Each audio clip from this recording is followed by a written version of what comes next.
नमस्कार मित्रों, आइए आज पढ़ते हैं लघुत्तम समापवर्त और महत्तम समापवर्तक। ठीक, लसा और मसा। ठीक, आपके डीएलएड प्रथम सेमेस्टर में टॉपिक है लघुत्तम समापवर्त और महत्तम समापवर्तक तथा भाज्य एवं अभाज्य संख्याओं का अर्थ। ठीक, आज इसी को हम पढ़ेंगे। तो आइए पहले पढ़ते हैं लघुत्तम समापवर्त तथा महत्तम समापवर्तक, उसके बाद देखेंगे भाज्य और अभाज्य संख्या क्या होती है, उसका अर्थ जानेंगे।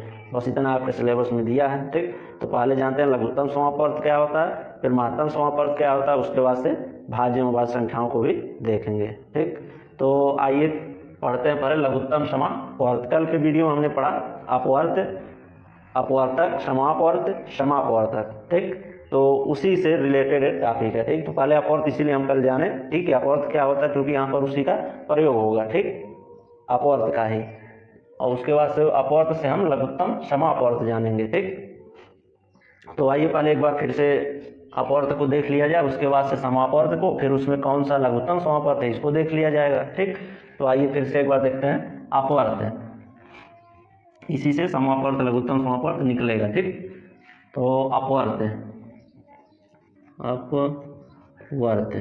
ठीक, हम लोगों ने कल पढ़ा था। अपवर्त क्या होते हैं, गुणज होते हैं किसी संख्या के, वो क्या होते हैं, मल्टीपल या गुणज होते हैं। ठीक, उसमें हम 1 से 2 से 3 से 4 से बारी बारी गुणा करते चले जाते हैं और हमें उसके गुणज या अपवर्त प्राप्त होते रहते हैं। ठीक, और ये क्या होते हैं, इनफाइनाइट होते हैं, अनंत तक ऐसे हम गुणा करते संख्याओं का चले जाएंगे उसमें और अपवर्त प्राप्त होते जाएंगे।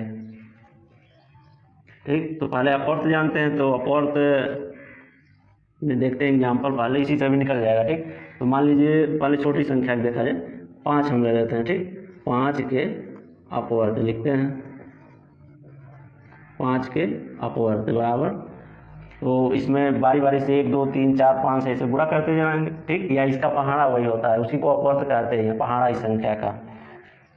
तो 10 तक हम इसका पहाड़ा पढ़ के लिख लेते हैं, फिर आगे ऐसे देखते हैं 5 करने।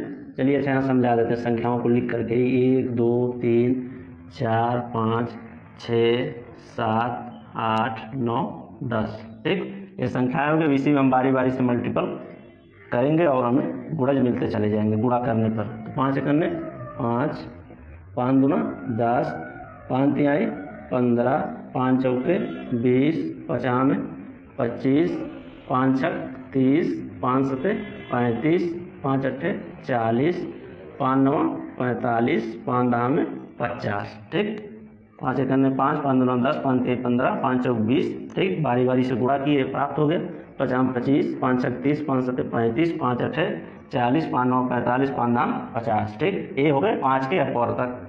ऐसे हम और भी संख्याओं का आगे 11 से 12 से गुणा करेंगे तो प्राप्त हो जाएगा, लेकिन हम समझने के लिए इतना ही जरूरी है। ठीक, इतना लिख लिया, ऐसे हम समझ जाएंगे, आगे भी निकाल सकते हैं। अभी हो गए 5 के अपवर्त। ऐसे आप देख लीजिए 10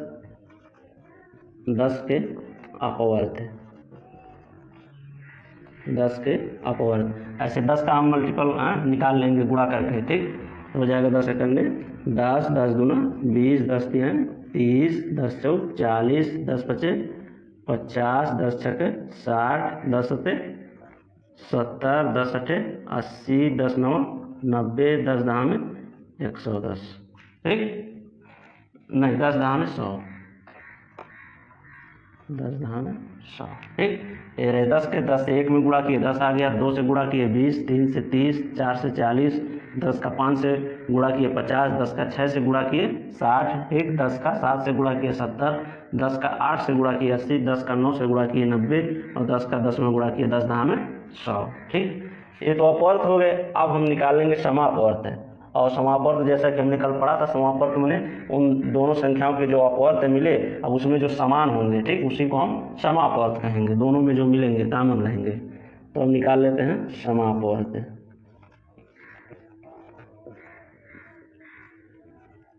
समापवर्त, तो समापवर्त देखिए कौन कौन सी ऐसी इसमें संख्या या गुणज हैं जो क्या है, समान है दोनों में। तो पहला आपका मिल रहा है 10। ठीक, तो इसको लिख लीजिए 10। और देखिए कौन है 20, 20 को लिख लिया जाए। ठीक, उसके बाद से मिल रहा है 30, 30 को लिख लीजिए।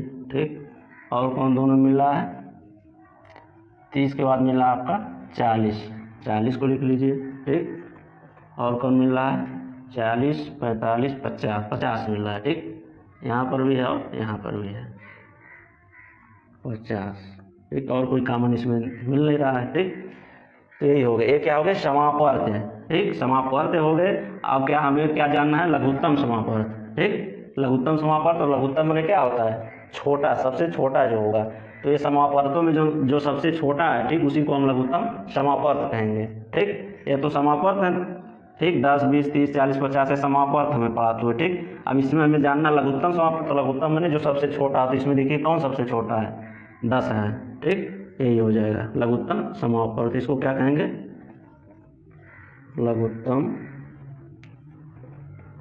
समापवर्त, ठीक। लघुत्तम समापवर्त इसी को बोला जाएगा, ठीक। और यह ऐसी संख्या होगी, लघुत्तम समापवर्त जो होगा ऐसी संख्या होगी जो क्या होगी, ये जो संख्याएं दिए गए हैं 5 और 10, ठीक, इनसे अपूर्णतः विभाजित होगी। यही इसकी परिभाषा है। यहाँ से हम इसका परिभाषा डिफाइन कर सकते हैं, निकाल सकते हैं, ठीक।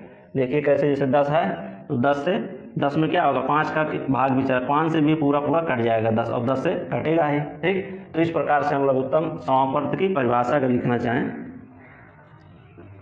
लघुत्तम समापवर्त, ठीक। परिभाषा का लिखना तो क्या लिखा जाएगा कि वह छोटी से छोटी संख्या, ठीक, जो दी गई संख्याओं से पूर्णतः विभाजित हो जाए, बस यही इसकी परिभाषा है। वह छोटी से छोटी संख्या जो दी गई संख्याओं से पूर्णतः विभाजित हो जाए, विभाजित हो जाए, ठीक। ये इसकी परिभाषा होगी। अब आसानी से हमें जानेंगे कि लघुत्तम समापवर्त होता क्या है, ठीक। अब आगे जानेंगे इसको निकाला कैसे जाता है। तो इसके निकालने की 2 विधियां हैं, ठीक। एक है भाग विधि और एक है गुणनखंड विधि, ठीक। तो मुझे लगता है आप समझ गए होंगे। परिभाषा भी आप आसानी से रखना नहीं है, आप निकाल सकते हैं, ठीक। पहले 2 संख्याओं के अपवर्त निकालेंगे, समापवर्त, ठीक। उसके बाद से लघुत्तम जो उसमें सबसे छोटा समापवर्त हो उसको वही होगा, ठीक। उसी को हम लघुत्तम समापवर्त कहेंगे। और इसकी यह शर्त होती है, इसका परिभाषा ही होता है कि वह छोटी से छोटी संख्या जो दी गई संख्याओं से पूर्णतः विभाजित हो जाती है। देखिए 10 है, इन समापवर्तों में सबसे छोटा भी है, और ये जो संख्याएं 5 और 10 दी गई है, ठीक, इनसे अब पूरा कट भी जा रहा है, विभाजित हो जा रहा है, ठीक। तो यही क्या होगा, लघुत्तम समापवर्त होगा। ऐसे अभी आगे हम देखेंगे 3 संख्याओं को लेकर के हम लॉसा निकालेंगे, ठीक, लघुत्तम समापवर्त।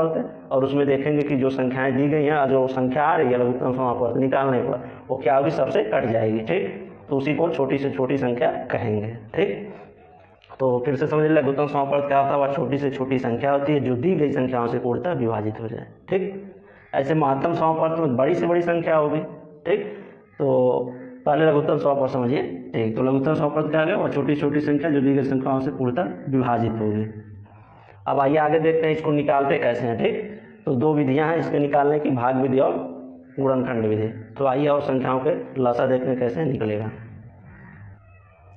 ठीक मित्रों। आइए आगे देखते हैं कैसे लॉसा निकालेंगे, ठीक। लघुत्तम समापवर्त कैसे निकालेंगे, तो 2 विधियां हैं, भाग विधि और गुणनखंड विधि। तो दोनों से देखते हैं। तो मान लीजिए कोई 3 संख्या हम ले रहे हैं, ठीक। संख्या ले रहे हैं 8, 16 और 24, ठीक। 3 संख्याएं हम ले लिए, ठीक। अब इसका क्या दिया जाए, लॉसा निकालिए, का लॉसा, ठीक। तो इसके लॉसा निकालने की 2 विधियां हैं, भाग विधि और गुणनखंड विधि, ठीक। पहले हम भाग विधि जानेंगे, ठीक। तो भाग विधि ऐसे निकाला जाता है मित्रों, 8, 16 और 24 लिख लेंगे ऐसे, ठीक। उसके बाद से ऐसे कर लेंगे और इसको बारी बारी से हम डिवाइड करेंगे, ठीक। तो पहले छोटी से छोटी संख्या से इसको काटते हैं, और तब तक काटेंगे जब तक नीचे यहाँ पर 1 1 ना आ जाए, ठीक। लास्ट में पूरा कट जाना चाहिए।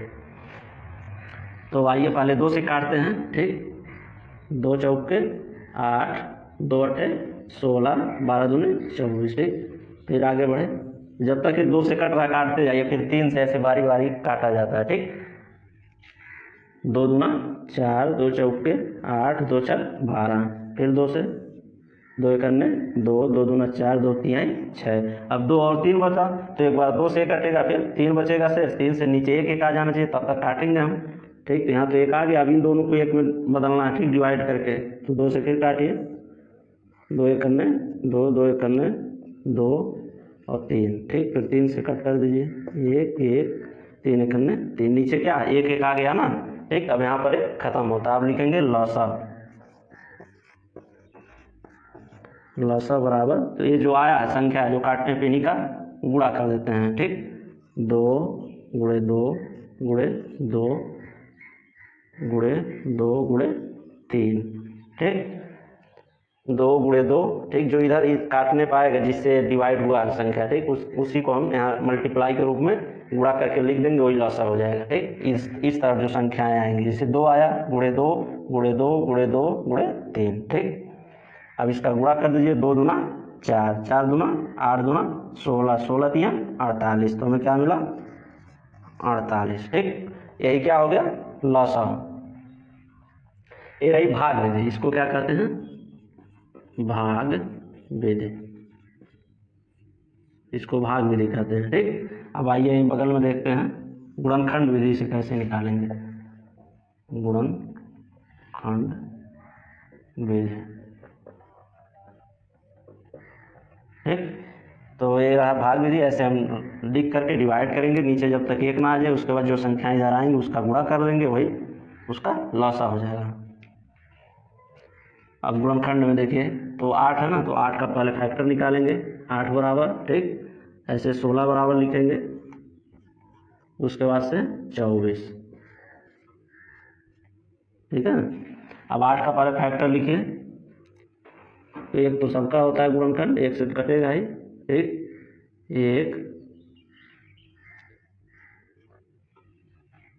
1 हो गया।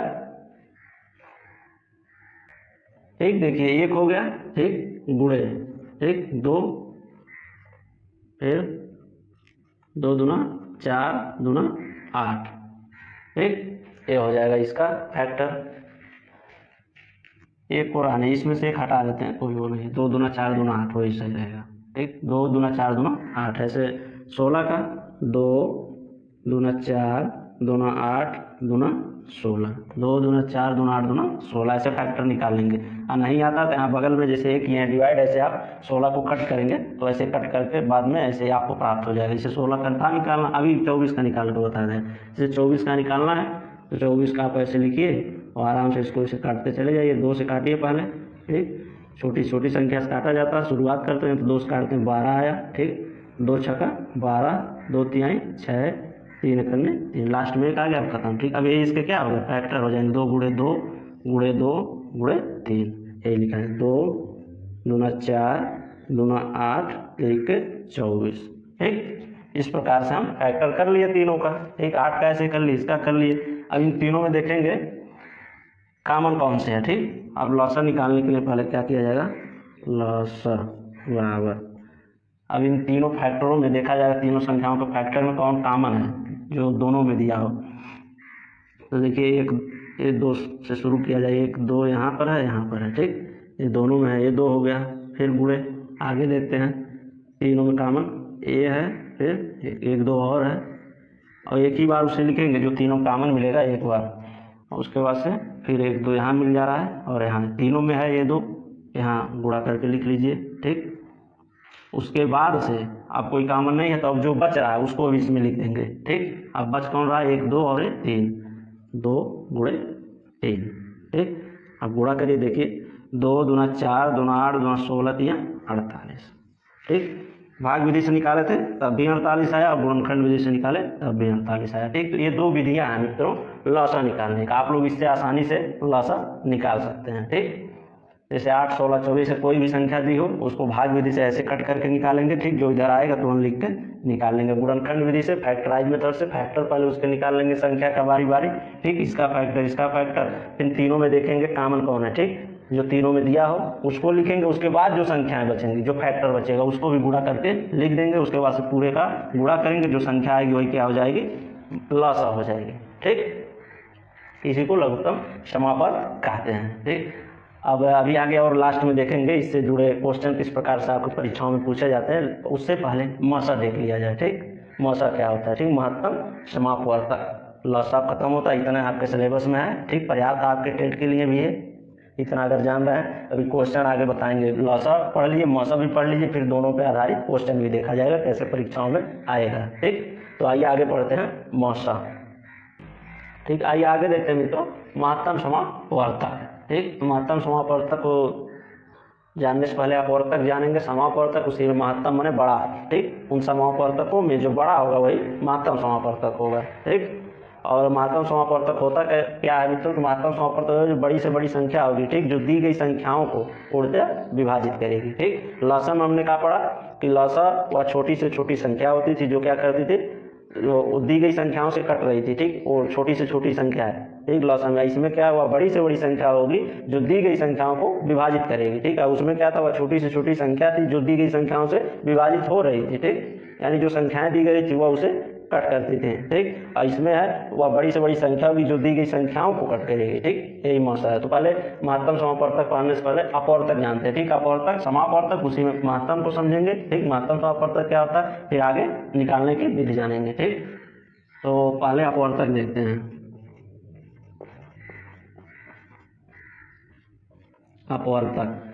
अपवर्तक क्या होता है, कोई दी गई संख्या और किन किन संख्याओं से कट रही है वही उसके अपवर्तक होते हैं। ठीक, जैसे दिया छोटी संख्या समझ लेना, फिर बड़ी वाला लगाएंगे। जैसे 4 दिया है, अब 4 के आपको लिखना है अपवर्तक। 4 के अपवर्तक तो 1 से तो कटेगा ही 4। ठीक, 2 से कटेगा और 3 से नहीं कटेगा, फिर 4 से कटेगा, आगे और किसी से नहीं कटेगा। हो गया। ऐसे 8 के निकाल ले रहे हैं, 8 के अपवर्तक। अब 8 किन किन संख्याओं से कटेगी वो इसके अपवर्तक होंगे। 1 2 से कटेगी, 4 से कट जाएगी। ठीक, 5 6 7 फिर 8 से कटेगी। ठीक, ये इसके अपवर्तक हो गए। ठीक, अब समापवर्तक हम लोग पढ़े। समापवर्तक कल क्या होता था, दोनों में जो समान अपवर्तक होते थे। ठीक, इन अपवर्तकों में दोनों में जो समान रहेगा, कॉमन रहेगा, तो लिखेंगे समापवर्तक। समापवर्तक बराबर क्या हो जाएगा, दोनों में जो समान हो। तो आपका हो जाएगा 2 4। ठीक, और 1 भी है और 1। ठीक, 1 है दोनों में यहाँ पर। ठीक, 2 है और 4 है। ठीक, ये क्या हो गया, समापवर्तक हो गए। अब हमें क्या पढ़ना, महत्तम समापवर्तक। तो इस महत्तम माने क्या होता है, बड़ा। ठीक, तो इसमें देखेंगे सबसे बड़ा समापवर्तक कौन है। ठीक, ये 2 है, 1 है, 1 से बड़ा 2 है, सबसे बड़ा कौन है, 4 है। ठीक, यही क्या होगा, महत्तम समापवर्तक होगा। इसको क्या कहेंगे, महत्तम समापवर्तक। ठीक, इसी को हम बोलेंगे महत्तम समापवर्तक। और ये ऐसी संख्या होगी जो दोनों संख्याओं को कट देगी। जो दोनों संख्याएं दी गई हैं 4 और 8 इससे कट जाएंगी। ठीक, इसी को हम मौसा बोलेंगे। 4 को डिवाइड करेंगे तो 4 को, तो 4 से 4 कट जाएगा, 4 से 8 भी कट जाएगा। तो यही अब बड़ी से बड़ी संख्या होगी जो क्या करेगी, दी गई संख्याओं को विभाजित करेगी पूर्णतः। ठीक, और लौसा में हम क्या पढ़े थे कि वह छोटी से छोटी संख्या होती थी। ठीक, जो दी गई संख्याओं से कट रही थी। ठीक, इसमें है वह बड़ी से बड़ी संख्या जो दी गई संख्याओं को विभाजित करेगी। उसमें जो दी गई संख्याएं रहती थी, ठीक, वो जो लौसा आता था उसको डिवाइड कर रही थी। ठीक, तो यही होगा मित्रों। तो इसका अगर परिभाषा हमें लिखना हो मौसा का, कैसे लिखेंगे, 60 में लिख दे रहे हैं, मौसा में महत्तम समापवर्तक। तो वह क्या लिखेंगे, वह बड़ी से बड़ी संख्या, वह बड़ी से बड़ी संख्या जो दी गई संख्याओं को पूर्णतः विभाजित करे। ठीक, इस प्रकार से हम मौसा की परिभाषा भी जान गए और मौसा क्या होता है, कैसे निकाला जाता है वो भी जान गए। ठीक, तो अपवर्तकों में जो क्या होगा, समान होगा दोनों में, उसको समापवर्तक कहेंगे। और महत्तम समापवर्तक माने जो उसमें सबसे बड़ा होगा उसको महत्तम समापवर्तक या मौसा कहेंगे। ठीक, और मौसा वह संख्या होगी जो क्या होगी, जो दी गई संख्या है उनको पूर्णतः विभाजित करेगी, वह बड़ी से बड़ी संख्या 13 मित्रों। अब आइए आगे देखते हैं कैसे हम इसको निकालेंगे। तो इसकी भी दो विधियां, भाग विधि और गुणनखंड विधि, दो विधि से इसको निकाला जाता है मौसा को भी। तो आइए आगे देखते हैं कैसे फाइंड करते हैं मौसा। ठीक मित्रों, आइए देखते हैं मौसा निकालने की विधियां। तो पहले 3 संख्याएं ले रहे हैं, मान लीजिए क्या ले रहे हैं, 12, 18 और 24। मान लीजिए हमने 3 संख्याएं ले लिए। ठीक, और अब 2 विधियां होती है, भाग विधि और गुणनखंड विधि। ठीक, तो पहले जानेंगे भाग विधि से कैसे निकालते हैं। ठीक, भाग विधि, भाग विधि से मौसा कैसे निकालेंगे देखिए। ठीक, जैसे 12 तो 12 से पहले 18 में भाग देंगे, ऐसे निकाला जाता है। 12 से 18 में भाग। ठीक, तो क्या हो जाएगा, 12 करने 12, 2 बार में भाग जाएगा नहीं, 1 बार में ले जाइए। 12 दूना 24, इससे ज़्यादा हो जा रहा है, 18 से भाग नहीं जाएगा, तो 12 करने 12। ठीक, बचेगा कितना, 8 में से 2 जाएगा 6 और 1 कट गया। 6 बजा, फिर 6 से 12 तब तक भाग देंगे जब तक पूरा 1 कट ना जाए संख्या। ठीक, अब 6 से फिर 12 में भाग देंगे, तो आपका आ जाएगा 6 दूना 12, कट गया यहाँ पर। ठीक, पूर्णतः कट गया। तो अब 6 यहाँ से, अगर ये 2 ही संख्याएं दी गई होती 12, 18, तो 6 इनका क्या हो जाता, मौसा हो जाता। ठीक, 6 ऐसी संख्या है जो 12 को भी कट करेगी और 18 को भी कट करेगी। लेकिन हम और देख सकते हैं, अभी 24 दिया तो 24 को फिर 6 ये जो आया, अब इसको फिर 24 को हम कट करेंगे। 6 बचा, 6 से एक संख्या और बची हुई उसको कट करेंगे, 24 है, 6 चौ 24, कट गया ये भी। ठीक, तो लास्ट में जिससे पूरी संख्याएं तीनों कट जा रही हैं वही मौसा हो जाएगा। तो 6 से तीनों कट जा रही हैं, तो मौसा हम लिख देंगे, मौसा बराबर 6। अब देखिए परिभाषा के अकॉर्डिंग यह वह बड़ी से बड़ी संख्या जो इन तीनों को डिवाइड कर रही है। ठीक, 6 से 12 भी कट जाएगा, 18 भी कट जाएगा और 24 भी कटेगा। 6 दूना 12, 6 त्रिक 18, 6 चौ 24। इस प्रकार से हमारा मौसा प्राप्त होता है। ठीक, आइए देखते हैं गुणनखंड विधि से कैसे निकालेंगे।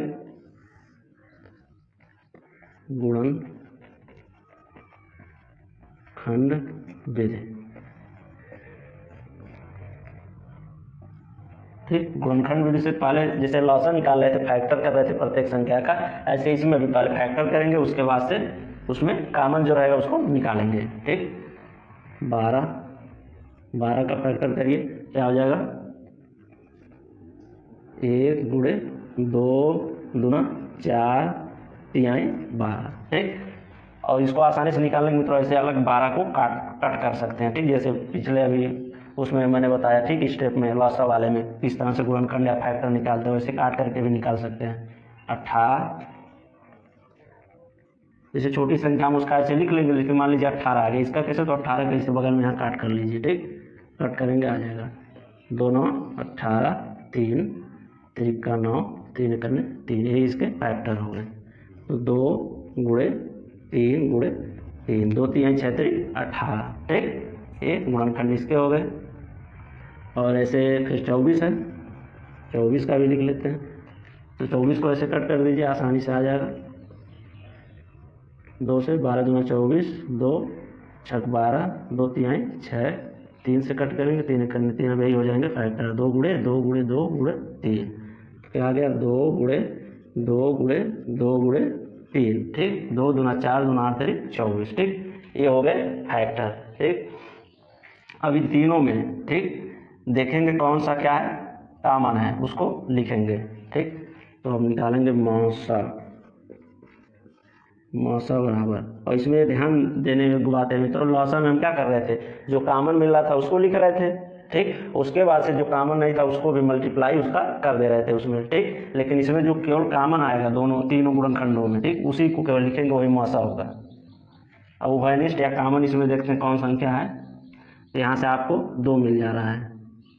ठीक, ये लिख लीजिए, फिर गुणे, और कौन सी संख्या मिल रही है, देखिए अब 3 केवल मिल रहा है, ये 3 यहाँ पर है, फिर यहाँ पर है। ठीक, ये तीनों 3 मिल रहे हैं, और इनको छोड़ करके और कोई ऐसी संख्या नहीं है जो तीनों में हो। ठीक, तो ये क्या हो जाएगा, 2 3 6।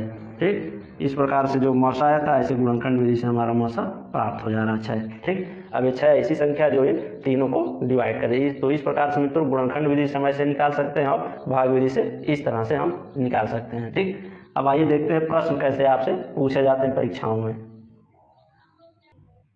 तो आइए मित्रों देखते हैं कैसे प्रश्न आते हैं परीक्षाओं में आपके, ठीक, लॉसा से और मौसा से। पहले देखते हैं लॉसा से। तो लॉसा से अगर प्रश्न पूछा जाएगा तो इसी प्रकार से आप में पूछा जाता है, ठीक।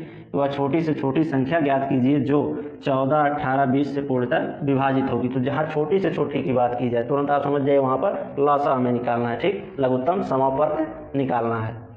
और यही बड़ी से बड़ी संख्याएं दी जाए तो वहाँ पर मौसा होगा, ठीक। तो आइए पहले इसको देखते हैं। तो छोटी से छोटी का कैसे पूछेगा तो इसको हम क्या कहेंगे कि लॉसा निकालना है, ठीक। लॉसा पे आधारित क्वेश्चन रहता है जहाँ छोटी से छोटी बात की जाए, छोटी से छोटी संख्या जो इनसे डिवाइड हो जाए तो इनका लॉसा निकाल लेंगे, अभी क्लियर हो जाएगा कौन सी संख्या होगी जो डिवाइड होगी। 14, 18, 20, ठीक। लॉसा जैसा कि मैंने बताया भाग विधि, गुणनखंड किसी भी विधि से आप निकाल सकते हैं, ठीक। तो इस विधि से निकालिए, थोड़ा ईजी रहता है।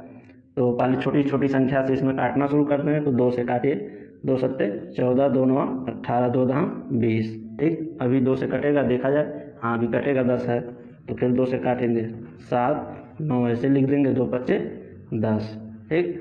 अब 2 से नहीं कटेगा, आप देखते हैं किस संख्या से 2 के बाद 3 से कटने वाला है। तो 3 से काटिए, 7, 3 3 का 9 और 5, ठीक। नीचे 7 3 5। अब बारी बारी काट के लास्ट तक अगर इतने पर रोक देना तब भी आपका ऐसे गुणा कर दीजिए तब भी आ जाएगा, लेकिन नहीं एक एक काट लिया जाता है उसको। तो अब 3 से फिर काटिए, 7 1 5, अभी एक नहीं आया नीचे, फिर 7 से काटते हैं, 1 1 5 बचा, 5 से काट दीजिए, 1 1 1 आ गया, ठीक। अब लिखेंगे लॉसा, लॉसा बराबर, तो वैसे गुणा करके इसको जो इस तरफ आए इन्हीं को लिख दिया जाएगा। 2 गुणे 2 गुणे 3 गुणे 3 गुणे 7 गुणे 5, ठीक। 2 गुणे 2 गुणे 3 गुणे 3 गुणे 7 गुणे 5। अब इनका हम कर देंगे गुणा, वही हो जाएगा लॉसा, ठीक। तो गुणा करिए, 2 दूना 4, 4 तिहाई 12, ठीक। 2 दूना 4 तिहाई 12, तिहाई 36 और 36 और 7 बचे 35 होगा, ठीक। या ऐसे कर दीजिए, 36 है, 36 बचे पहले कर दिया जाए तो 180 होता है और 180 सतह निकाल लिया जाए, ठीक। जैसे ये तीनों को इतना तक का गुणा क्या आया, 2 दूना 4, यहाँ 12, यहाँ 36।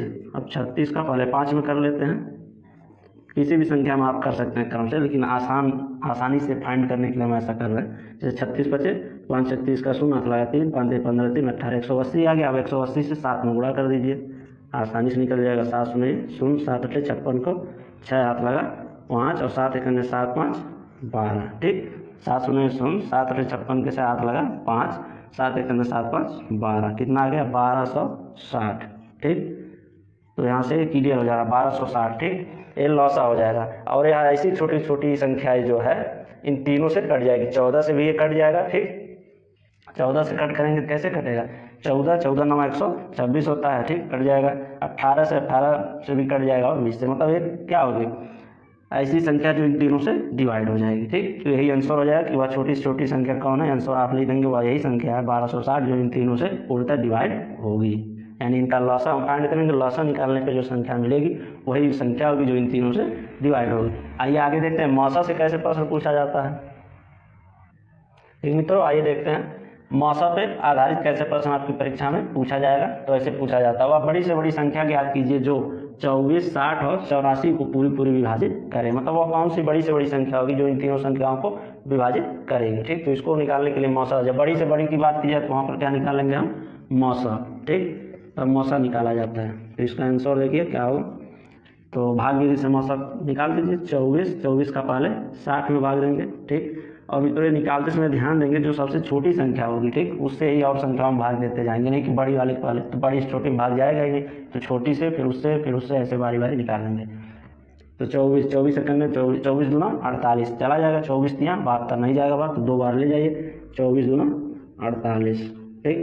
10 में 60 जाएगा 2, एक हासिल दे दिया, 5 में 4 जाएगा 1, 12 बचा, 12 के ये 24 को फिर यहाँ नोट करेंगे, अब फिर भाग देंगे तो 12 दूना 24, ठीक, 2 बार में कट गया।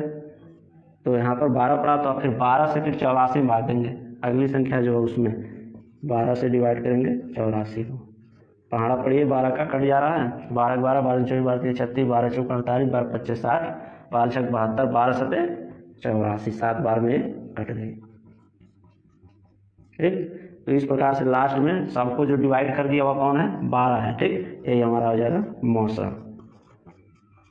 यही आंसर हो जाएगा। इस प्रकार से हम कह सकते हैं कि 12 वह बड़ी से बड़ी संख्या जो इन तीनों को पूरी पूरी विभाजित करेगी। इस प्रकार से मित्रों आपकी परीक्षाओं में लासा और मौसा पे आधारित प्रश्न पूछा जाता है, ठीक। और ऐसे दे देगा, मान लीजिए यही तीनों दे देता कि किसी कमरे की ये बीमाएँ हैं, ठीक, तो कहता वह कौन सी बड़ी से बड़ी माप होगी जो जिससे इनको मापा जा सके, ठीक है।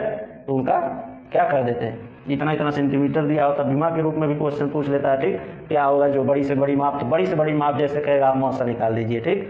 और ये दे करके छोटी से छोटी माप अगर पूछे, ठीक, कि इतने इतने सेंटीमीटर की 3 बीमाएँ हैं कमरे की किसी, उसकी छोटी से छोटी वाला लंबाई कौन सी होगी, ठीक, जिससे नापा जा सके। तो छोटी से छोटी जब कहेगा लौसा निकाल देंगे। इसी प्रकार से आपके परीक्षाओं में डीएलएड प्रथम सेमेस्टर में प्रश्न पूछे जाते हैं, ठीक।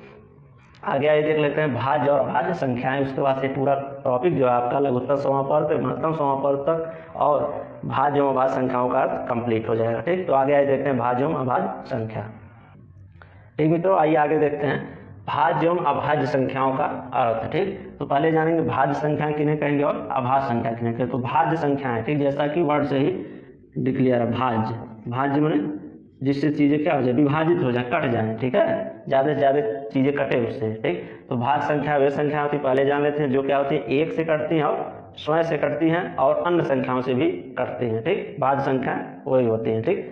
भाज्य संख्या वे संख्या होती है जो क्या करती हैं, स्वयं से तो कटेंगी, एक से तो प्रत्येक संख्या कटती है, एक से कटेगी और स्वयं से कटेंगी और उसके बाद से और अन्य संख्याओं से भी वो कटेंगे, ठीक। इनका ही डिफिनीशन होता है।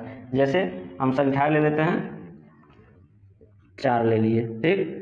अब 4 को देखिए किससे किससे कटेगा, 1 से कटेगा ही, 2 से कट जाएगा और 4 से कटेगा। तो ये क्या है, अपने से भी कट रहा है, ठीक, अपने से मैंने 4 से भी कट रहा है, ठीक, 1 से तो कटेगा ही और उसको छोड़ करके 2 से भी कट रहा है। तो इस प्रकार की जो संख्या है इसको हम भाज्य संख्या कहेंगे, ठीक। ऐसे 8 को देख लेते हैं, 8 अगर लिया जाए तो 1 से कटेगा, 2 से भी कटेगा, 4 से कटेगा, ठीक, फिर 8 से कटेगा, ठीक। तो 1 से कट रहा है और स्वयं से भी कट रहा है, उसके साथ साथ अन्य संख्याओं यानी 2 और 4 से भी ये कट रहा है, ठीक। इस प्रकार से हम कह सकते हैं कि ये सब संख्याएं क्या होंगी, भाज्य संख्या के अंतर्गत आएंगी। तो यहाँ से हम भाज्य संख्या का अर्थ जान गए कि भाज्य संख्याएं क्या होती हैं, डिफिनीशन के रूप में लिख लीजिए। बस इतना जानना है आपको कि अर्थ क्या है भाज्य और अभाज्य का, ठीक। तो भाज्य वे संख्याएं होती हैं, ठीक, यहाँ लिखेंगे वे संख्याएं जो 1 से और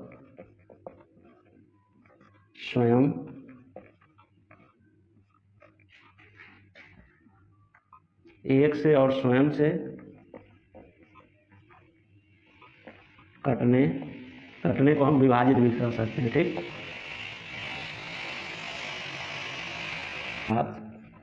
साथ अन्य संख्याओं से भी कटती हैं, साथ साथ दूसरी संख्याओं से भी कटती हैं, ठीक। साथ साथ दूसरी संख्या से भी विभाजित होती है,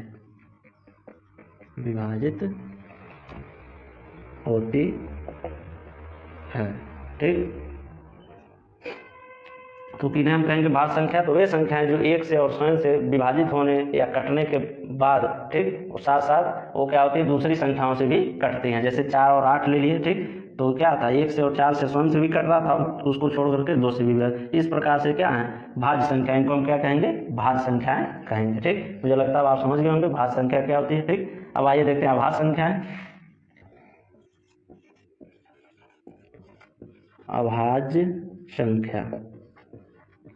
अभाज्य संख्या किसे कहेंगे, ठीक। तो अभाज्य, यहाँ से देखिए अ माने जो ना कटे, भाज्य माने जो विभाजित ना हो, अ माने जो विभाजित ना हो, यानी अपने से और स्वयं से विभाजित होने के साथ साथ अन्य किसी संख्या से विभाजित ना हो, उसी को हम अभाज्य संख्या कहेंगे, ठीक।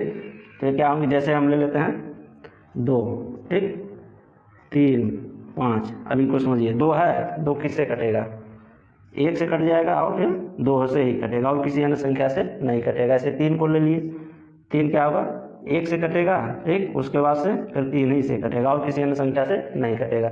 ऐसे 5 है आपका, 5 भी 1 से कटेगा और फिर 5 से कटेगा और किसी अन्य संख्या से डिवाइड नहीं होगा। तो ये सब क्या है, 2, 3, 5, 7, 9, ये सब क्या है, 2, 3, 5, 7 ये सब अभाज्य संख्या है, ठीक। इन्हीं को हम अभाज्य संख्या के अंतर्गत लेते हैं, ठीक। तो अभाज्य संख्या क्या संख्या होती है, वे संख्याएं, हम इनका डिफिनीशन लिख सकते हैं, आप सब बता सकते हैं क्या होता है, वे संख्याएं जो एक से तथा स्वयं से विभाजित होती हैं, विभाजित होती हैं और किसी अन्य संख्या से नहीं, और किसी अन्य संख्या से नहीं। ठीक, उन्हीं को हम क्या कहेंगे, अभाज्य संख्याएं कहेंगे। ठीक, वे संख्याएं जो एक से तथा स्वयं से विभाजित होती हैं और किसी अन्य संख्या से विभाजित नहीं होती है। इस परिभाषा में हम संशोधन कर दे तो आसानी से ये केवल जानेंगे आप ना, तो इसको भी लिख सकते हैं। कैसे? देखिए, जैसे वे संख्याएं जो एक से और स्वयं से विभाजित होने के साथ साथ दूसरी संख्या से विभाजित होती हैं, बस यहाँ पर लिख दीजिए विभाजित नहीं होती हैं। अगर नहीं लिख दिया जाए तो यहीं से इसका डिफिनीशन बन जाएगा अभाज्य संख्या का। ठीक, तो उनको हम अभाज्य संख्याएं कहते हैं, जो अपने से कटने के साथ साथ अपने से कटेंगी, एक से कटेंगी और किसी अन्य संख्या से नहीं कटेंगी। ठीक, अभाज्य संख्या हो गई। अब वे संख्या जो एक से और स्वयं से भी कटेंगी और किसी अन्य दूसरी संख्या से भी कट जाएगी। ठीक, उसको हम भाज्य संख्या कहेंगे। और उदाहरण एग्जाम्पल के रूप में हम लिख सकते हैं इसको, ऐसे इसमें एग्जाम्पल के रूप में इन सबको लिख दिया जाए, 2, 3, 5, 7 ऐसे है। ठीक, ये सब क्या एक से कटेंगे या तो स्वयं से कटेंगे और किसी अन्य संख्या से नहीं कटेंगे। ठीक, तो यार मित्रों, भाज्य संख्या और अभाज्य संख्या। अब जो टॉपिक है आपका जो दिया गया है सिलेबस में, लघुत्तम समापवर्त तथा महत्तम समापवर्तक और भाज्य एवं अभाज्य संख्याओं का अर्थ, ठीक, वो कंप्लीट हो गया। ठीक मित्रों, तो इसको आप अच्छे से तैयार कर लीजिएगा। ठीक, ये जो टॉपिक है आपके टीईटी सीटीईटी का समझिए आधार बेस है। ठीक, यहाँ से ये चीज़ें वहाँ भी ऐसे पूछी जाती हैं, तो इसको आप अच्छे से पढ़िए, यहाँ से कन्फ्यूजन दूर है। बेस चीज़ें हैं, आधारभूत, इनको हम जानेंगे अच्छे से तो आगे हम अच्छे से तैयारी कर सकते हैं। ठीक, और भी मैंने अन्य पार्ट पे वीडियो बनाया, जैसे संख्यान क्या होता है, ठीक, स्थानीय मान क्या है, ठीक, तो और अपवर्तक समापवर्तक, ठीक, उस पर भी बना वीडियो, शेष पार्ट इसका बन गया है। आपको इस वीडियो के डिस्क्रिप्शन बॉक्स में लिंक मिल जाएगा, वहाँ से देख सकते हैं। ठीक, और नहीं तो और भी सिलेबस के वीडियो देखना है आपके पाठ्यक्रम का, बाल विकास शिक्षा शास्त्र संस्कृत, तो हमारे चैनल पर विजिट करिए, teaching learning event with Anil पर, और वहाँ पर अन्य पाठ्यक्रम के टॉपिक से संबंधित वीडियो भी बनाए गए हैं। ठीक, वहाँ पर आप जा करके अपनी आवश्यकता अनुसार टॉपिक को पढ़ा और देख सकते हैं। ठीक, धन्यवाद मित्रों। चैनल को सब्सक्राइब कर लीजिए और अन्य मित्रों के पास भी शेयर कर दीजिए, और वीडियो हमारा अच्छा लगा हो तो लाइक भी कर दीजिए। ठीक, धन्यवाद।